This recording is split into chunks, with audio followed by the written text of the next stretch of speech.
Bismillahirrahmanirrahim. Assalamualaikum warahmatullahi wabarakatuh. Innal hamdalillahi nahmaduhu wa nasta'inuhu wa nastaghfiruh wa na'udzu billahi min syururi anfusina wa min sayyiati a'malina may yahdihillahu fala mudilla lahu wa may yudlil fala hadiyalah.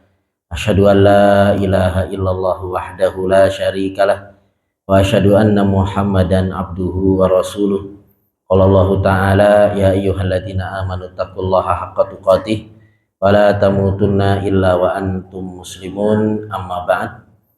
Para jemaah yang dimuliakan oleh Allah, alhamdulillah kita bersyukur kepada Allah Subhanahu wa taala atas segala limpahan nikmat dan karunia yang Allah Subhanahu wa taala berikan kepada kita.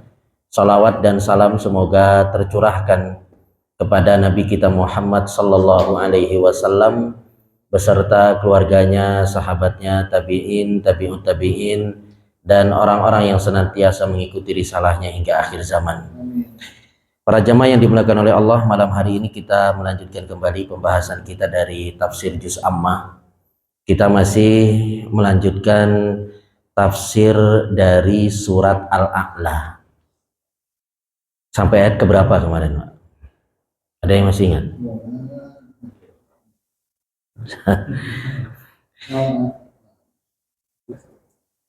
Ayat yang ke-9 ya. Ayat yang ke-9 sudah kita sampaikan. Namun kita ulang sedikit ya. A'udzubillahi minasyaitonirrajim. Fadzakir in nafa'atiz dzikra. Oleh sebab itu berikanlah peringatan karena peringatan itu bermanfaat.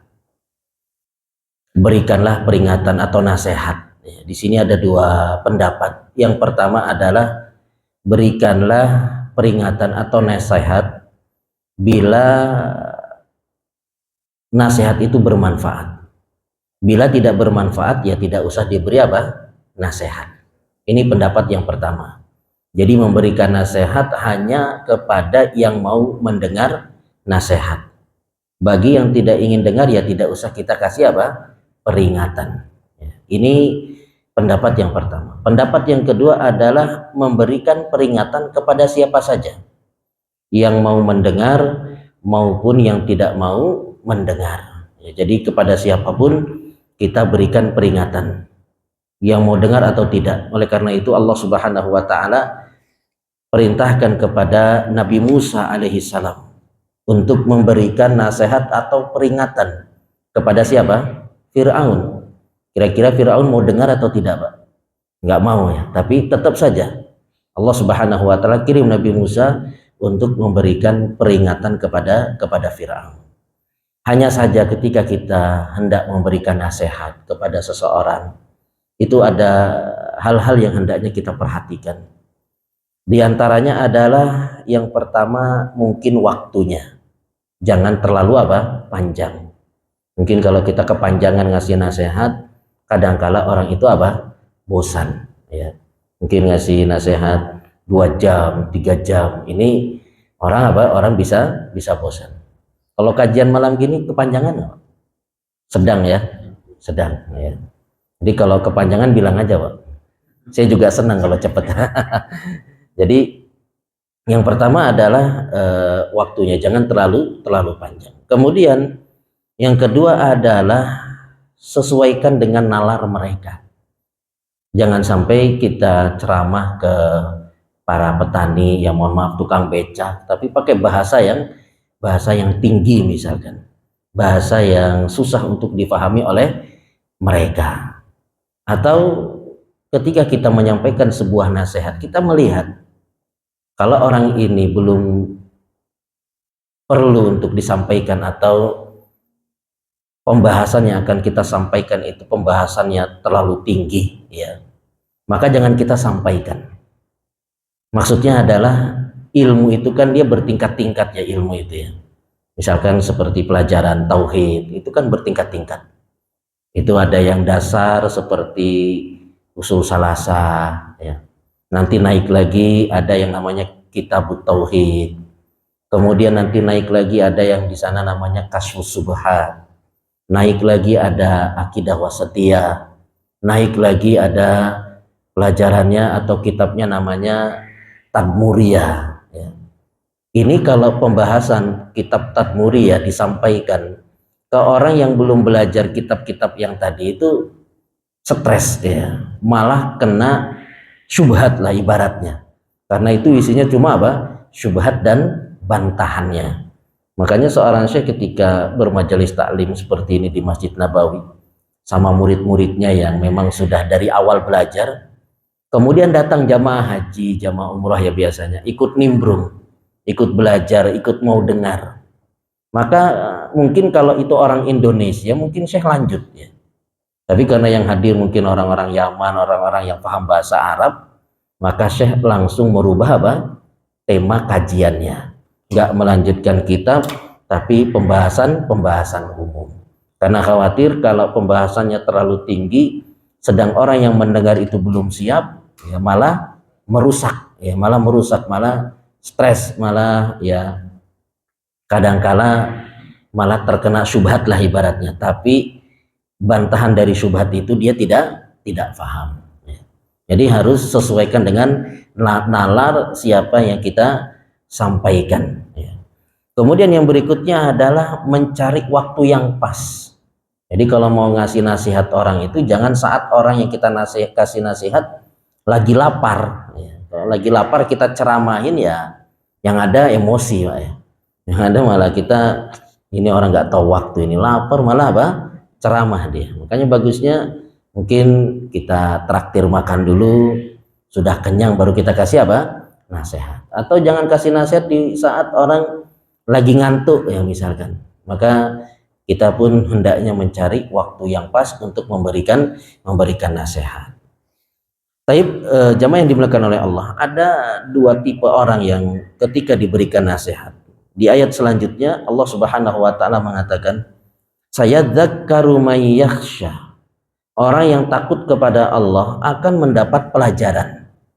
Jadi tipe yang pertama, orang ketika mendengarkan peringatan atau nasihat, itu dia tersentuh dengan nasihat tersebut. Sehingga dia mungkin akhirnya kembali kepada Allah, dia terenyuh. Ya. Jadi bisa jadi ya ketika kita memberikan nasihat di tempat yang umum, mungkin di acara-acara kumpul keluarga. Di acara kumpul keluarga itu mungkin ada yang siap dengerin nasihat, ada yang nggak siap dengerin apa? Nasihat. Tapi karena dipaksa mungkin sama keluarganya, kalau nggak kumpul nggak enak ya.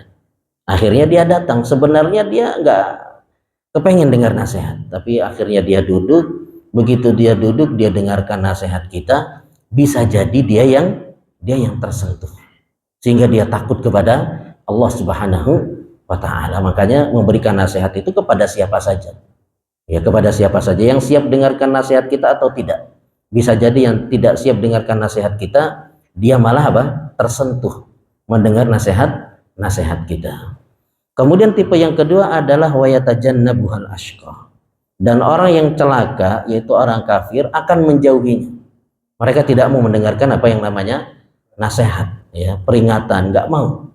Hal ini sebagaimana Nabi Nuh alaihi salam mengatakan, ya, wa qala rabbi inni da'autu qaumi laila wa nahar. Ya Allah, sesungguhnya aku mendakwahi kaumku siang dan malam. Falam yazidhum du'ai illa firara. Namun mereka tidak mendengar seruanku, ya. Yang bertambah dari mereka ya hanya apa? Mereka itu lari dari kebenaran. Jadi Nabi Nuh alaihissalam berdakwah siang dan malam, namun tidak menambah keimanan untuk kaumnya, kecuali mereka apa? Malah lari dari kebenaran. Jadi ada orang-orang yang ketika dikasih nasihat itu tutup kuping, ya, atau dia mungkin langsung lari ke belakang, nggak mau mendengarkan apa nasihat dari kita. Maka kita sabar.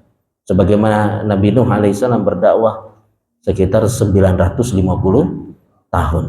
Dan yang beriman berapa, Pak? Yang beriman itu cuma kurang lebih 80 orang. Kurang lebih 80 orang, bayangkan. Ya. Berarti selama berapa tahun itu cuma dapat satu pengikut. Mungkin cuma ya sekitar 12 tahun ya baru dapat satu pengikut. 950 tahun. Namun Nabi Nuh alaihissalam bersabar dalam dakwahnya. Maka kadang-kala memang ada orang-orang yang dia itu tidak mau mendengarkan nasihat dari kita. Maka jangan sampai kita termasuk dari yang ini. Nggak mau mendengarkan apa? Peringatan, nggak mau mendengarkan nasihat. Oleh karena itu kita paksakan diri kita. Kita paling tidak ya sepekan sekali kita duduk di majelis ilmu, kita mendengarkan nasihat-nasihat. Karena itu bisa menambah keimanan kita. Jangan sampai kita malah futur, akhirnya kita nggak pernah lagi kelihatan duduk di majelis ilmu. Kita paksakan ya paling tidak ya sepekan sekali kita hadir ya. Tidak hadir di sini, bisa hadir di tempat-tempat yang lain. Kemudian efek daripada tidak mau mendengarkan peringatan, apa efeknya? Alladzi yaslan naral kubra, yaitu orang-orang yang akan masuk, orang yang akan memasuki api yang besar, yaitu neraka. Jadi ini efeknya ketika seorang itu nggak mau mendengarkan peringatan, sehingga mungkin dia tidak mau berubah, ya. Dia tidak mau berhijrah mungkin, atau dia tetap dalam kekafirannya, sehingga dia dimasukkan ke dalam api neraka. Apa makna dari api yang besar? Ya, apa maknanya api yang besar? Disebutkan api yang besar itu adalah api neraka. Adapun api yang kecil itu adalah api di dunia. Jadi kalau disebutkan api yang besar berarti ada api yang kecil. Nah, api yang kecil itu di dunia. Adapun api yang besar itu di neraka. Yang disebutkan dalam sebuah riwayat perbandingan atau perbedaan antara api dunia dengan api neraka itu berapa? Berapa kali lipat? 70 kali lipat. Ya, jadi perbandingan antara api dunia dengan api neraka itu adalah 70 kali lipat. Disebutkan ada seorang sahabat ketika disampaikan hadis ini bahwa perbandingan antara api dunia dengan api neraka itu 70 kali lipat. Maka ada sahabat yang bertanya, bukankah siksaan api di dunia itu sudah cukup? Ya. Bukankah siksaan api di dunia itu sudah cukup? Ya. Maka Nabi Shallallahu Alaihi Wasallam tetap menyampaikan bahwa panasnya api neraka itu 70 kali lipat daripada panas api dunia. Ya, padahal api dunia saja sudah cukup menyiksa ya. Kalau orang disiksa dengan api itu dia sudah terbakar, sudah cukup menyiksa. Tapi tetap disebutkan bahwa ya api neraka itu 70 kali lipat daripada panas api dunia, untuk menerangkan, menjelaskan bahwa azab di dunia itu lebih berat daripada siksaan di dunia. Kemudian ada yang mengatakan api kecil itu api neraka, api besar itu juga api neraka. Ya, api kecil itu api neraka, api besar juga api neraka. Maksudnya bagaimana? Maksudnya bagaimana? Api kecil api neraka, api besar juga api neraka. Ya, maksudnya adalah bahwa panasnya api neraka itu kan berbeda-beda. Ya, panasnya api neraka itu berbeda-beda. Semakin di bawah semakin apa? Semakin panas. Ya, jadi yang dimaksud api kecil itu neraka, api besar itu juga api neraka. Maksudnya adalah bahwa panas api neraka itu bertingkat, tidak satu level. Semakin kafir ya semakin apa? Semakin panas. Kalau tidak terlalu kafirnya, ya maksiatnya tidak terlalu banyak, ya dia tidak mendapatkan panas yang maksimal seperti apa? Seperti temannya yang kekafirannya sangat tinggi atau sangat besar. Terlebih juga orang-orang yang beriman, mereka dimasukkan ke dalam neraka. Ya. Orang-orang yang beriman juga ada di antara mereka yang dimasukkan ke dalam neraka. Namun orang-orang yang beriman ketika dimasukkan ke dalam neraka, mereka tidak kekal untuk selama-lamanya. Tapi jamaah yang dimuliakan oleh Allah, ada yang mengatakan api kecil itu maksudnya adalah siksaan untuk orang-orang yang jahat dan juga untuk orang-orang yang kafir, orang-orang yang zalim di kuburan. Ya, jadi api kecil itu maksudnya adalah siksaan bagi mereka di kuburan. Karena di kuburan juga ada yang namanya apa? Azab, ada yang namanya siksa. Adapun api yang besar itu maksudnya adalah api di neraka. Jadi api kecil itu maksudnya adalah mereka di kuburan mendapatkan apa? Siksa. Bagi orang-orang yang zalim, orang-orang yang jahat, orang-orang kafir, di alam kubur mereka mendapatkan siksa. Ya, itu api kecil. Adapun api besar adalah siksaan bagi mereka nanti di neraka jahanam. Kemudian bagaimana kondisi mereka ketika disiksa di neraka? Allah Subhanahu wa taala mengatakan summa yamutu fiha wa la yahya. Mereka itu tidak mati dan tidak apa? Hidup. Tidak mati dan tidak hidup. Orang itu kan antara mati sama apa? Hidup. Kalau nggak mati ya hidup. Tapi ini disebutkan mereka tidak mati dan juga tidak hidup. Maksudnya apa itu tidak mati dan tidak hidup? Maksudnya apa? Ya, maksudnya tidak mati dan tidak hidup itu adalah dia tidak mati untuk selama-lamanya dan tidak hidup dalam keadaan apa? Tenang. Itu maksudnya la yamutu fiha wa la yahya, tidak mati dan tidak hidup. Tidak mati untuk selama-lamanya dan tidak hidup dalam keadaan tenang. Jadi begitu disiksa dia mati. Tapi begitu mati langsung dihidupkan apa? Kembali. Tapi begitu dihidupkan dia nggak dalam keadaan tenang ya. Begitu hidup langsung disiksa apa? Kembali. Itulah makna la yamutu fiha wa la yahya. Ada yang menyebutkan la yamutu fiha wa la yahya itu adalah dia itu disiksa dengan siksaan yang sangat keras tapi nggak mati-mati ya, harusnya mati tapi ini nggak mati. Ya itulah makna daripada la yamutu fiha wa la yahya. Jadi mereka itu begitu disiksa mati atau gosong itu dihidupkan kembali atau diganti kulitnya dengan kulit yang baru. Sebagaimana Allah Subhanahu wa taala berfirman dalam surat An-Nisa ayat yang ke-56, kullama nadijat juluduhum baddalnahum juludan ghairaha liyadzuqul adzab. Setiap kali kulit mereka matang, maka akan diganti dengan kulit yang baru agar mereka merasakan azab. Jadi siksaan di neraka itu sangat luar biasa. Makanya mereka minta dimatikan. Mereka minta dimatikan. Sebagaimana yang disebutkan dalam surat Az-Zukhruf ayat yang ke-77.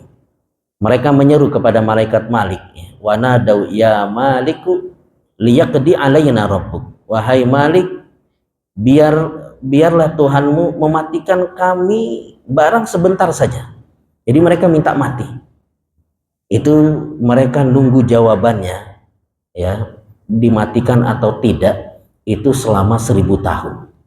Bayangkan nunggu jawaban ini, kita ini bakal dimatikan atau tidak itu nunggu jawabannya apa 1000 tahun. Maka kemudian jawabannya apa? Qala innakum makithun. Sungguh kalian akan tetap tinggal di nerakanya itu tidak dimatikan. Jadi mereka minta dimatikan saja, udah nggak kuat nih, kami minta mati aja dah. Ya. Karena orang kalau mati kan dia mau dibakar, mau ditusuk, mau dipotong-potong, nggak merasakan apa? Nggak merasakan sakit. Makanya mereka minta mati, udah matikan saja. Itu nunggu jawabannya untuk mati atau tidak 1000 tahun. Tapi ternyata jawabannya adalah innakum makithun, kalian tetap ya di neraka dalam keadaan apa? Hidup. Ketika mereka sudah putus asa, ini kita nggak bakal dimatikan nih di sini. Akhirnya mereka minta permintaan yang lain, yaitu minta diringankan adab. Ini disebutkan dalam surat Ghafir ayat yang ke-49. Wa qala alladziina fin nari li khazanati jahannam ud'u rabbakum yukhaffif 'anna yawman minal adab. Orang-orang kafir ya yang berada di neraka berkata kepada penjaga neraka, mintakanlah kepada Rabb kalian agar memberikan keringanan azab untuk kami barang sehari saja. Sehari saja azab kami ini apa diringankan. Maka dijawab ya oleh Allah Subhanahu wa taala, wa qala alladziina kafaru lahum naru jahannam la yuqda 'alaihim fayamutu wa la yukhaffafu anhum min adzabiha. Ya, bahwasanya orang-orang kafir yang berada di dalam neraka jahanam itu mereka tidak akan dimatikan dan juga tidak akan diringankan apa? Azabnya. Jadi mereka akan terus diazab. Bahkan ayat yang paling mengerikan untuk mereka adalah surat An-Naba ayat yang ke-30, fadzuku falan nazidakum illa adzaba. Maka rasakanlah dan tidak akan ditambah untuk kalian kecuali apa? Kecuali azab. Ini siksaan ya bagi mereka yang tidak mau mendengarkan peringatan. Dikasih nasihat lari, akhirnya ya dia tidak berubah. Sehingga kalau dia tidak berubah, maka tempat mereka adalah di dalam neraka. Dan inilah siksaan di neraka. Dan neraka itu siksaannya bukan hanya bagian luar saja, tapi bagian dalam pun terkena apa? Terkena panasnya api neraka.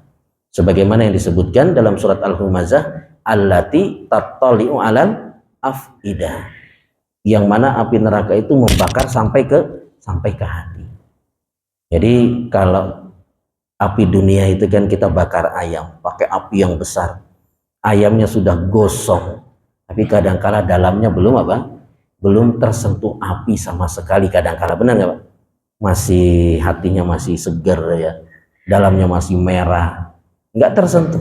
Padahal luarnya sudah gosong. Tapi api neraka itu tidak hanya bagian luar, tapi dalam juga itu disiksa oleh Allah Subhanahu wa Ta'ala. Adapun orang-orang yang beriman, yang banyak melakukan maksiat, yang melakukan kezaliman, mereka mungkin dimasukkan ke dalam neraka. Namun mereka tidak kekal di dalam neraka. Setelah mereka sudah bersih, maka mereka akan dikeluarkan dari neraka dan dimasukkan ke dalam surga.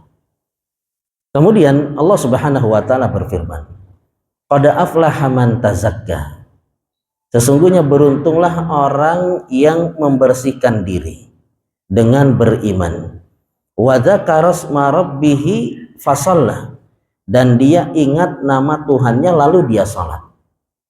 Jadi di sini Allah Subhanahu wa Ta'ala memberikan kunci kesuksesan. Kunci kesuksesan itu ada 3. Jadi kalau kita mau sukses, maka jalankan 3 hal ini ya. Sukses itu dalam agama kita yang bagaimana Pak? Apakah punya banyak uang, punya banyak kendaraan, hidup mewah, rumah besar? Atau sukses dalam agama kita itu masuk ke dalam surga ya. Jadi sukses dalam agama kita itu adalah ketika kita beriman, mentauhidkan Allah ya, kemudian dengan itu kita dimasukkan ke dalam surga.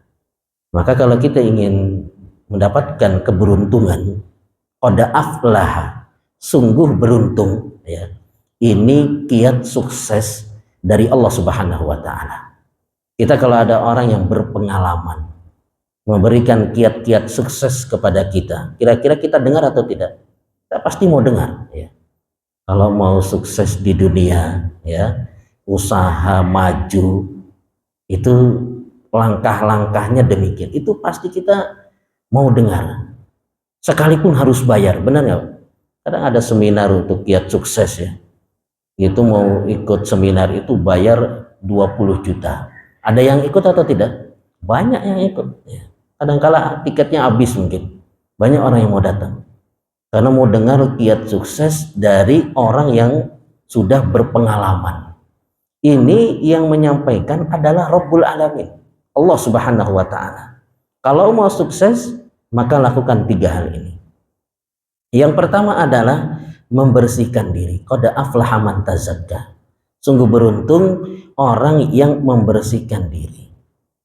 Membersihkan diri di sini itu ada 3 macam ya. Yang pertama adalah membersihkan diri ya, membersihkan diri kita dengan Allah Subhanahu wa Ta'ala. Yang kedua adalah membersihkan hubungan kita dengan Nabi kita Shallallahu Alaihi Wasallam. Yang ketiga adalah membersihkan diri kita kepada sesama manusia. Yang pertama, membersihkan diri kita dengan Allah Subhanahu wa Ta'ala adalah dengan kita mentauhidkan Allah. Yang membersihkan diri dengan Allah adalah dengan kita mentauhidkan Allah Subhanahu wa Ta'ala, dengan tidak melakukan kesyirikan. Jadi benar-benar kita mentauhidkan Allah Subhanahu wa Ta'ala. Kalau kita mau sukses, maka kita sucikan diri kita di hadapan Allah, yaitu dengan kita mentauhidkan Allah Subhanahu wa Ta'ala dengan tidak melakukan kesyirikan. Oleh karena itu kita harus tahu ya, di antara macam-macam kesyirikan, bentuk-bentuk kesyirikan, karena banyak orang yang belum paham ya. Mereka tahu tentang tauhid ya, namun tidak detail pengetahuan mereka tentang apa? Tentang tauhid. Maka kita harus paham tentang tauhid yang benar itu bagaimana, dan juga kita harus paham yaitu tentang kesyirikan dan macam-macamnya. Di antara bentuk kesyirikan yang sering dilakukan oleh saudara-saudara kita sesama muslim adalah apa? Yaitu tatoyur, menganggap sial, ya, beranggapan apa? Sial. Di antara contohnya apa, Pak? Tatoyur itu yang paling masyhur apa? Angka 13, ya, angka 13. Kalau ada klaster atau perumahan, nah, perumahan nomor 13 itu paling laku nomor pertama atau nggak laku-laku? Ya.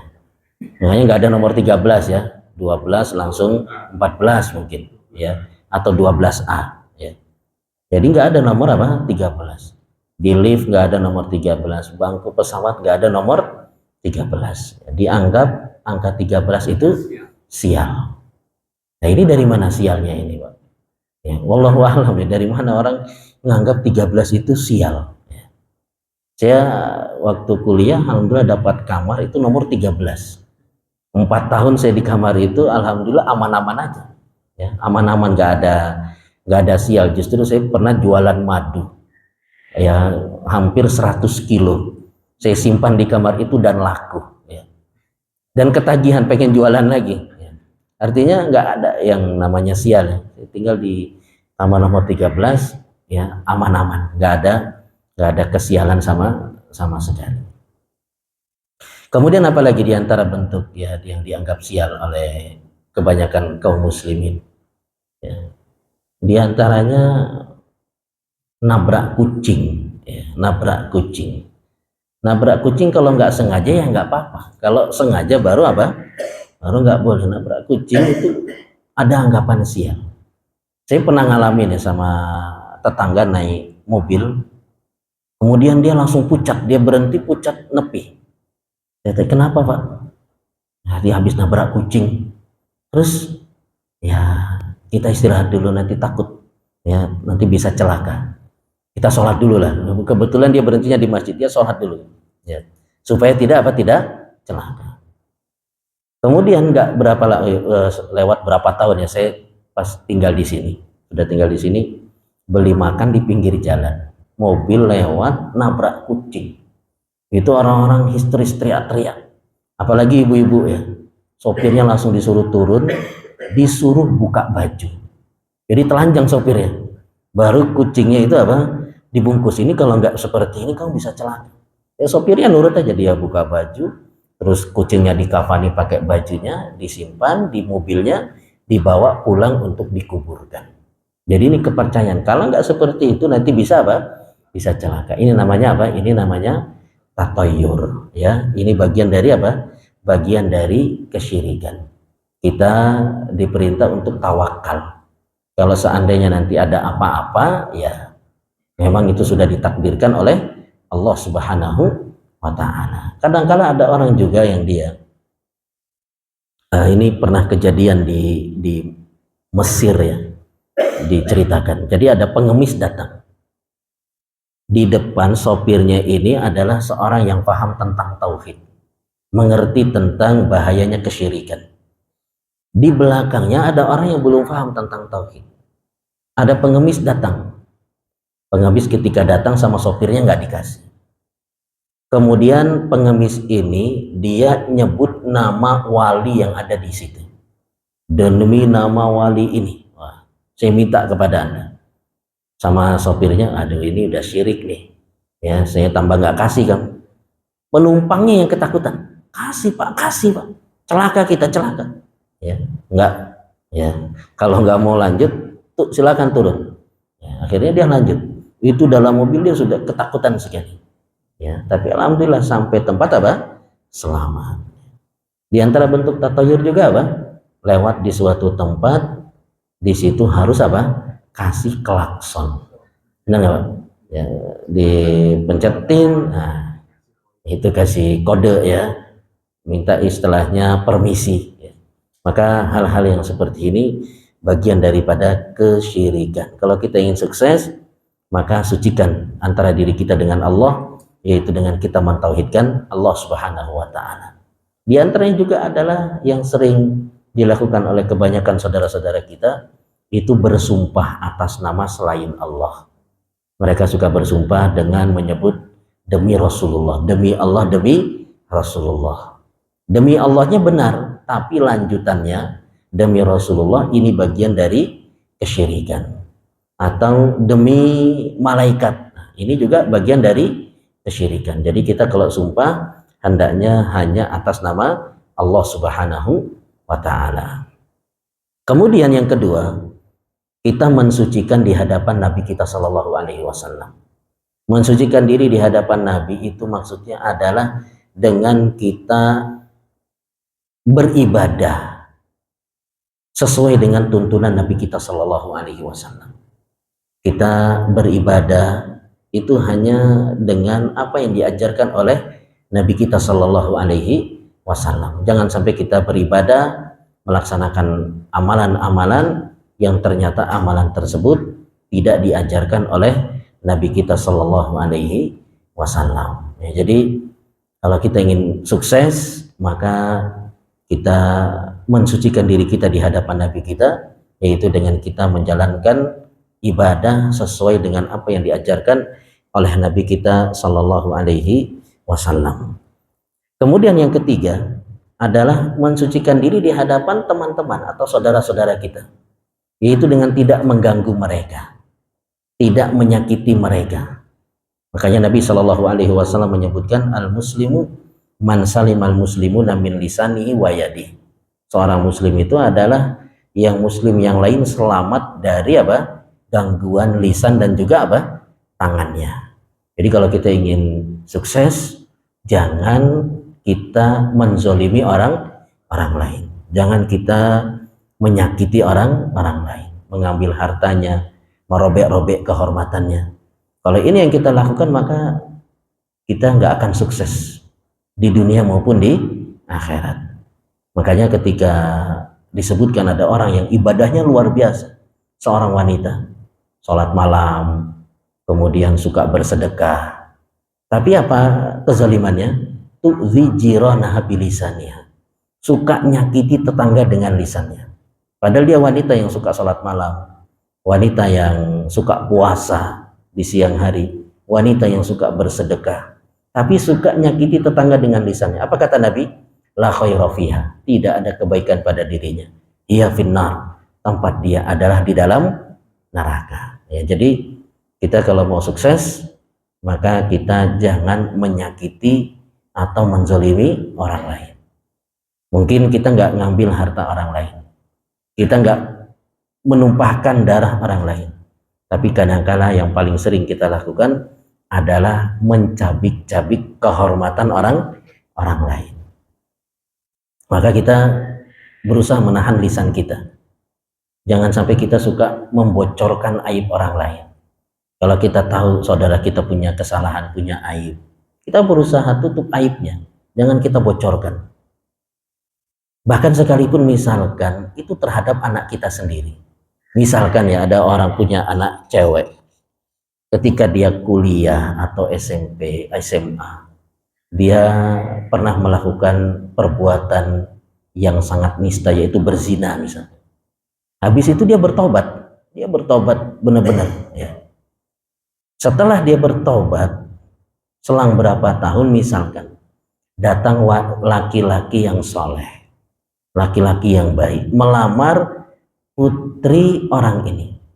Kira-kira bapaknya harus jujur atau menyembunyikan aibnya, Pak? Jujur atau disembunyikan aibnya? Ya, sembunyikan atau jujur ini, tapi putri saya ini pernah zina dulu, Pak. Kalau kita jujur, kita bongkar aibnya, kira-kira laki-laki itu mau tetap lanjut atau pulang? Ya, dia pulang, masa saya sama dia, ya kan, seperti itu. Maka kita harus tutup aibnya, nggak boleh kita bocorkan. Makanya disebutkan ketika ada seorang yang datang kepada Umar ibn Khattab radhiyallahu anhu, dia mengatakan, saya dahulu itu ikut-ikutan orang-orang jahiliyah mengubur bayi perempuan hidup-hidup. Ketika saya sudah kubur anak saya hidup-hidup, itu saya menyesal. Langsung saya bongkar lagi kuburannya. Ternyata dia masih hidup. Ya. Ternyata dia masih hidup. Maka ya, pada akhirnya kami mendapatkan cahaya Islam. Ketika kami mendapati cahaya Islam, anak saya tumbuh besar dan dia melakukan zina. Ketika dia melakukan zina, selesai zina, dia menyesal sekali sampai dia mau bunuh diri. Ya. Dia sudah sayat-sayat itu uratnya sini. Tapi kemudian saya lihat, saya selamatkan. Dan alhamdulillah putri saya itu selamat, masih apa? Dikasih kesempatan hidup. Tidak berapa lama datang laki-laki melamar putri saya. Wanita laki-laki yang saleh melamar putri saya. Apakah saya bongkar, wahai Umar? Kalau dia dulu itu pernah berzina. Maka Umar marah. Apakah engkau mau membongkar aib seorang yang sudah ditutup oleh Allah Subhanahu wa Ta'ala? Jangan dibongkar. Jangan dibongkar. Jadi kalau seandainya misalkan ini terjadi, ya, maka kita nggak boleh bongkar aib anak kita apa? Sendiri. Saya ketika menyampaikan tentang kisah ini di suatu masjid, itu ada yang datang. Dia mengatakan ini kisah mirip banget dengan saya waktu melamar. Jadi dia ditawarin sama orang. Karena dia dilihat mungkin laki-laki yang soleh, laki-laki yang pintar, ya. Tawarin dia untuk nikah dengan keponakannya. Tapi begitu dia sudah tertarik, ya sudah nador, dia udah cocok, udah mantep, pengen maju, dikasih tahu, tapi dia dulu waktu SMA zina, pernah zina. Akhirnya mundur dia. Tapi dia coba cari kabar lagi karena dia sudah kadung apa? Kadung suka. Dia suruh ibunya interogasi lagi. Wanita ini ngelak ya, dia nggak jujur.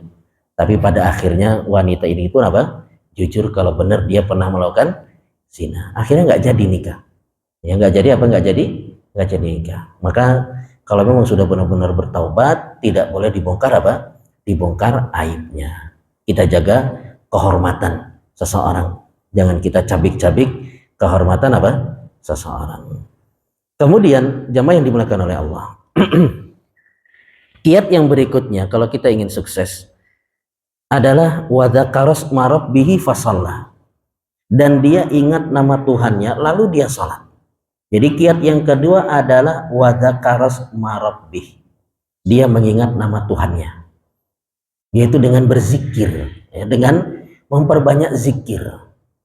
Tapi di sini bukan hanya sekedar zikir, tapi sampai kepada taraf ma'rifatullah, mengenal Allah. Jadi mengingat nama Tuhannya di sini bukan hanya sekedar zikir. Karena kalau hanya sekedar zikir, kadangkala pelaku maksiat itu juga berzikir, benar nggak?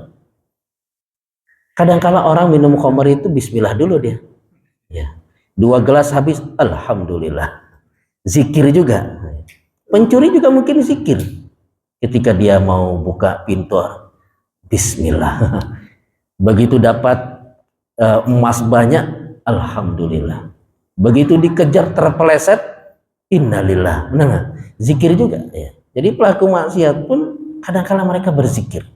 Ya, maka mengingat nama Tuhan di sini bukan hanya sekedar zikir, ya, tapi ma'rifatullah, mengenal Allah Subhanahu wa Ta'ala. Bahkan disebutkan bahwa orang yang paling miskin, ya, orang yang paling miskin adalah orang yang belum sempat merasakan kelezatan di dunia yang paling lezat sebelum kematiannya. Ya, jadi kelezatan yang paling lezat itu adalah ma'rifatullah, mengenal Allah Subhanahu wa Ta'ala. Maka siapa yang dia belum sempat merasakan yang paling lezat ini di dunia, itu ma'rifatullah, maka dia adalah orang miskin yang paling apa? Yang paling miskin. Jadi mengenal Allah itu adalah hal yang paling apa? Yang paling lezat di dunia ini. Bagaimana cara kita untuk bisa lebih mengenal Allah Subhanahu wa Ta'ala? Maka caranya adalah dengan kita memahami ayat-ayat syariah dan kauniyah. Ayat-ayat syariah itu adalah ayat-ayat Al-Qur'an, ya. Hadis-hadis Nabi Shallallahu alaihi wasallam. Dan alhamdulillah kita ada kajian, ya. Sebulan 2 kali di sini itu tepat membahas apa? Al-Quran dan juga apa? Hadis Nabi Shallallahu Alaihi Wasallam. Yang mudah-mudahan kalau kita pahami dengan baik, kita pelajari dengan baik, bertambah pengetahuan kita tentang Allah Subhanahu wa Ta'ala. Kalau kita sudah semakin kenal dengan Allah, maka kita akan merasakan ya hal yang terlezat di muka bumi ini. Ya.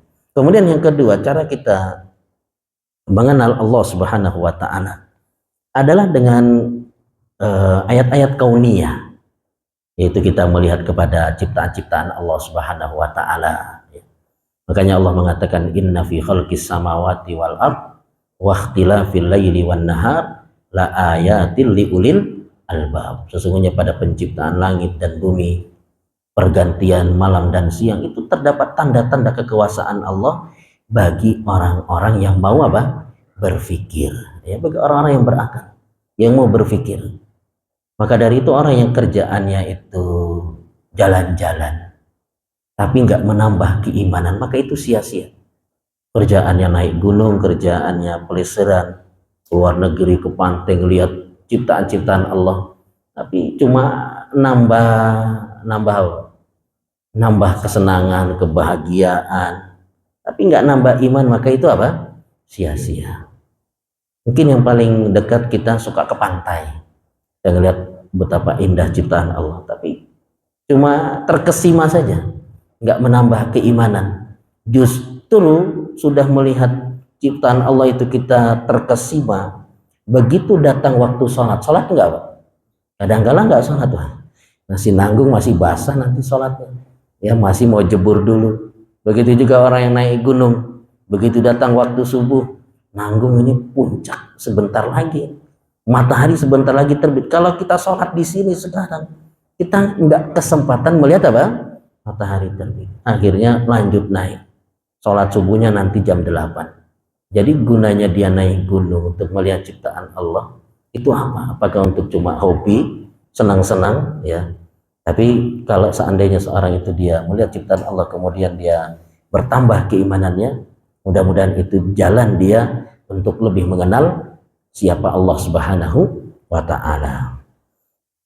Kemudian kiat yang ketiga yang disebutkan di sini, kalau kita ingin sukses, adalah fasalah, mengerjakan sholat. Mengerjakan apa? Sholat. Jadi kalau kita ingin sukses, yang ketiga adalah kita mengerjakan sholat. Dan ketika kita mengerjakan sholat itu bukan hanya asal sholat, tapi berusaha untuk meraih ketenangan dan juga apa? Kekhusyuan di dalam sholat kita. Makanya kalau kita ingin khusyuk itu diantara caranya adalah sholli sholata muwaddi'in. Sholatlah engkau seolah-olah itu adalah sholatmu yang terakhir. Jadi kita berusaha untuk meraih ya kekhusyuan di dalam sholat. Ini mungkin berat, tapi kita berusaha. Ada kisah ya, seorang sahabat itu kan, para sahabat itu kalau sholat kan mereka benar-benar merasakan kelezatannya, sehingga benar-benar merasakan kekhusyuan. Jadi mungkin sering kita dengar ya, ini terjadi pada perang Dzatur Riqa ya, perang Dzatur Riqa dinamakan dengan perang Dzatur Riqa. Itu kenapa? Ar-Riqa itu artinya adalah potongan kain, karena mereka itu berangkat dari Madinah ke Gotofan, karena ini perang melawan orang-orang Gotofan ya. Itu kurang lebih perjalanannya adalah 400 kilo. Mereka jalan, itu ada onta, satu onta dipakai 6 orang, berarti kan ganti-gantian ya, nggak selalu naik onta. Berarti seringnya apa? Jalan atau naik onta? Seringnya jalan, nggak pakai alas kaki. Arab Saudi itu kan kalau lagi panas kan panasnya luar biasa, nggak pakai alas kaki, mereka jalan. Karena mereka memang ya kebanyakan para sahabat kan miskin ya. Mereka jalan nggak pakai alas kaki, sampai kemudian kaki mereka itu berdarah-darah. Kaki mereka berdarah-darah, kukunya pada copot ya. Kita pernah nggak jalan kaki sampai seperti itu, Pak? Belum ya. Kita mah kesandung atau kena duri aja udah nggak mau jalan lagi. Langsung panggil anak, jemput dulu bapak, kaki berdarah. Pulang naik motor atau naik ojek ya. Sahabat itu jalan sampai berdarah-darah.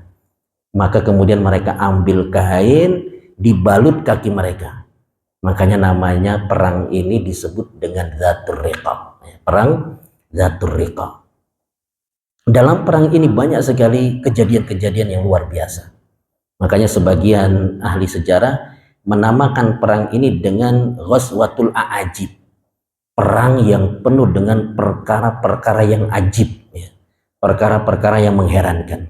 Di antaranya, ketika sampai di Gotofan itu, orang-orang Gotofan sudah pada kabur, sudah pada hilang. Ditungguin gak datang-datang, akhirnya para sahabat pulang bersama Nabi Shallallahu Alaihi Wasallam. Namun ketika pulang itu, mereka menawan satu orang wanita ya, ditawan menjadi tawanan perang. Kemudian dibawa balik ke Madinah. Di tengah jalan, para sahabat istirahat di balik dua gunung. Dan suami daripada wanita yang istrinya ditawan ini kan gak terima. Dia kejar pasukan kaum muslimin itu. Dia kejar. Nah, ketika istirahat, itu Nabi suruh ada dua orang sahabat yang berjaga-jaga. Salah satunya Ammar bin Yasir, ya. Salah satunya Ammar bin Yasir, satunya lagi saya lupa namanya. Kemudian dua sahabat ini saling berpesan. Ini siapa dulu nih yang jaga malam nih? Ya. Maka sahabat yang satunya ini mengatakan, biar saya dulu. Kamu tidur dulu, ya. Jadi sahabat yang lain itu kan pada tidur, dua orang disuruh berjaga. Namun mereka bagi shift, ya. Ammar bin Yasir disuruh tidur, dia yang jaga. Namun dia ketika jaga itu, dia sambil mengerjakan sholat. Bayangkan sahabat itu sudah jalan jauh 400 kilo, kaki berdarah-darah. Balik ke Madinah, istirahatnya itu sholat. Bayangkan. Nah, ketika dia lagi sholat, dia dipanah sama orang ini. Dia dipanah, nancep. Ya. Dia tetap melanjutkan sholatnya. Panahnya dicabut, dibuang. Dia tetap melanjutkan apa? Sholat. Darah bercucuran. Dipanah lagi, kena lagi, dicabut lagi, dia tetap melanjutkan sholat. Kalau kita berhenti atau kalau kita mungkin mati, Pak. Panas sekali mungkin mati. Ini sahabat memang kuat-kuat ya para sahabat. Begitu kena yang ketiga, dicabut dan beliau pas selesai sholatnya. Jadi dilanjutkan sholatnya sampai apa? Selesai. Baru dia bangunkan Ammar bin Yasir. Bangun, ya, ada musuh. Ammar bin Yasir bangun kaget. Sudah melihat banyak apa? Darah dan ada 3 anak panah. Ammar bin Yasir tanya, kenapa nggak dari tadi banguninnya? Ya. Apa jawaban dia? Tadi saya lagi sholat, ya. Dan saya lagi baca surat, nggak enak mau putusnya. Lagi merasakan kelezatan baca apa? Baca ayat. Ya. Baca surat, disebutkan dalam sejarah itu dia baca surat Al-Kahfi. Al-Kahfi kan cukup panjang ya. Jadi baca belum selesai, udah kena panah, masih mau apa? Lanjut. Ya. Bayangkan. Kita kadang-kala imam ya baru baca tabarok aja, wah ini lama nih imam. Ini Al-Kahfi dibaca dalam kondisi dipanah, dia nggak mau mutus apa? Mutus bacaannya. Ini menunjukkan kita dianjurkan baca surat itu hendaknya sampai apa? Sampai selesai. Baca Al-Quran itu target sampai berapa lembar, itu hendaknya kita apa? Selesaikan. Jadi kiat sukses yang ketiga adalah kita mengerjakan sholat. Dan sholat yang bisa merubah kehidupan kita. Karena disebutkan kan, inna sholata tanha anil fahsya'i wal munkar. Sholat itu dapat mencegah kita melakukan apa? Keburukan, kekejian, dan kemungkaran. Nah, sholat yang bisa merubah itu adalah sholat yang baik, sholat yang sungguh-sungguh, yang benar, yang penuh dengan apa? Kekhusyuan. Kemudian ini tinggal 3 ayat ya, kita lanjut. Allah Subhanahu wa taala berfirman, bal tu'sirunal hayatad dunya. Akan tetapi ya, kalian orang-orang kafir memilih kehidupan duniawi. Ya. Jadi kadangkala kiat sukses yang 3 ini yang diberikan oleh Allah Subhanahu wa taala kalah karena kepentingan apa? Kepentingan duniawi. Ya, kepentingan duniawi yang menjadikan orang itu nggak mengerjakan sholat apa? Ya dunia. Menjadikan orang nggak mengerjakan sholat kadang-kala gara-gara apa? Dunia. Lagi jualan bubur ayam, pelanggan masih antri 10 orang adzan. Kira-kira nanti yang mau bubur ayam selesai sholat ya, atau dia tetap melayani Pak? Tetap melayani. Sampai iqomah masih tambah 10 orang lagi, tetap dilayani juga. Ya, jadi kita lebih mementingkan perkara apa? Dunia. Disebutkan Ibnu Umar ketika atau Ibnu Mas'ud ya membaca ayat ini di hadapan murid-muridnya. Ketika sampai ayat ini, bal tu'thirunal hayatad dunya, beliau berhenti. Ya, beliau apa? Beliau berhenti. Kenapa kalian itu lebih mementingkan perkara dunia? Karena perkara dunia itu nampak. Ya, wanita-wanitanya kelihatan cantik, kelihatan. Makanannya enak-enak apa? Kelihatan. Ya. Jadi orang itu lebih milih dunia karena kenikmatan dunia itu apa? Nampak dan kelihatan. Adapun kenikmatan akhirat itu apa? Goib, tidak terlihat, nanti terlihat kalau kita sudah masuk ke dalam surga. Mudah-mudahan kita semua dimasukkan ke dalam surga. Amin ya rabbal alamin. Wal akhiratu khairu wa abqa. Adapun akhirat itu lebih baik dan lebih kekal. Tapi ya kadangkala kita masih mendahulukan apa? Dunia. Dan kalau orang kafir, mereka itu lebih mendahulukan dunia. Kenapa? Karena mereka tidak percaya akan adanya hari kiamat. Makanya mereka lebih mendahulukan kehidupan dunia. Adapun orang-orang yang beriman, kenapa mereka lebih mendahulukan dunia daripada akhirat? Padahal orang yang beriman itu kan percaya akan adanya hari kiamat. Karena mereka lalai. Karena mereka apa? Lalai terhadap akhirat. Makanya surat ini itu sebenarnya dianjurkan dibaca setiap hari. Benar nggak Pak? Dianjurkan nggak baca surat Al-A'la setiap hari? Kapan dianjurkannya? Waktu sholat witir dianjurkan sebenarnya. Supaya kita itu ingat bahwasanya akhirat lebih baik ya dan lebih kekal daripada dunia. Tapi ya kadang-kala kita lalai juga, akhirnya nggak sholat apa? Sholat witir juga lewat. Kalaupun sholat witir kadang-kala cuma 1 rakaat. Kalau sholat 1 rakaat yang dibaca sabis atau kulhu, yang dibaca apa? Yang dibaca kulhu, bukan apa? Bukan sabis. Jadi sebenarnya kita senantiasa diingatkan bahwasanya akhirat itu lebih baik dan lebih kekal. Dan memang akhirat itu lebih baik dan lebih kekal ya, bila dibandingkan dengan dunia yang tidak ada artinya sama sekali di sisi Allah Subhanahu wa taala. Kemudian Allah berfirman, inna hadza lafis suhufil ula suhufi Ibrahim wa Musa. Sesungguhnya ini benar-benar terdapat dalam kitab-kitab yang dahulu, yaitu kitab-kitab Ibrahim dan Musa. Artinya perkara akhirat ya, bahwasanya akhirat itu lebih baik daripada dunia, itu juga terdapat dalam kitab-kitab terdahulu ya, terdapat dalam suhuf Ibrahim dan juga terdapat dalam suhuf Musa.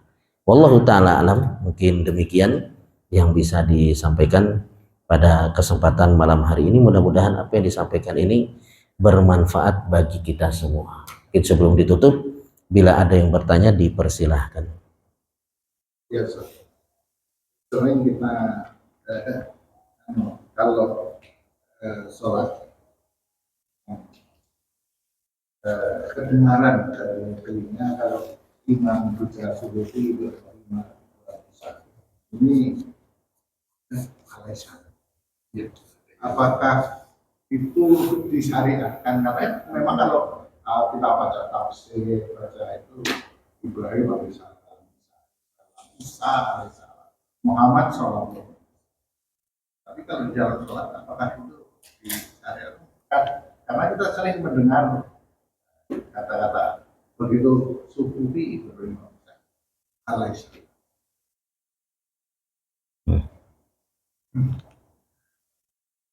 Wallahu a'lam ya, saya belum pernah mendengar ya. Belum pernah mendengar ya. Belum pernah dengar dan juga belum pernah dengar penjelasan ya, belum pernah mendengar penjelasan. Yang ada riwayatnya itu kalau kita sampai di ayat tasbih, kita bertasbih. Misalkan sabbihisma rabbikal a'la. Sebelum kita lanjut ayat, kita tasbih dulu, subhanallah. Seperti itu. Jadi kalau sampai ayat tasbih, kita bertasbih. Ayat tahmid, kita bertahmid. Tapi kalau suhufi Ibrahim wa Musa alaihi salam pun salah sebenarnya. Harusnya alaihi masalam, ya. Alaihima, ya, karena dua orang kan, Nabi Ibrahim sama Nabi Musa. Kalau alaihi salam kan satu orang. Kalau dalam kaidah, ya kan ada dua nabinya kan, ya seperti itu. Jadi ini saya belum pernah dengar sih, belum pernah dengar. Ya. Sufi Ibrahim wa Musa alaihi salam saya belum pernah dengar. Ya, dan juga penjelasan ulama terkait ini juga saya belum mendengar. Ya, mungkin ada baiknya untuk ditinggalkan, ya, ditinggalkan terlebih dahulu. Artinya kayak misalkan nyebut nama Nabi Muhammad kan ada ya, Nabi Muhammad ya, Nabi Muhammad kan disebutkan dalam Al-Quran kalau nggak salah 4 kali, ya. Jadi ketika nyebut Nabi Muhammad, Muhammadur Rasulullah Sallallahu Alaihi Wasallam misalkan, ya. Jadi wallahu alam, apakah ini disyariatkan atau dianjurkan, saya belum mendapat penjelasannya seperti itu. Wallahu taala alam.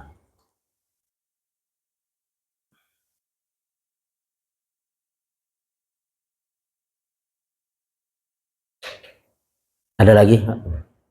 Cukup ya. Baik, demikian yang bisa disampaikan. Mudah-mudahan apa yang disampaikan bermanfaat bagi kita semua. Kita akhiri dengan doa kafaratul majelis. Subhanakallahumma bihamdik, asyhadu an la ilaha illa anta astaghfiruka wa atubu ilaik. Assalamualaikum warahmatullahi wabarakatuh. Waalaikumsalam.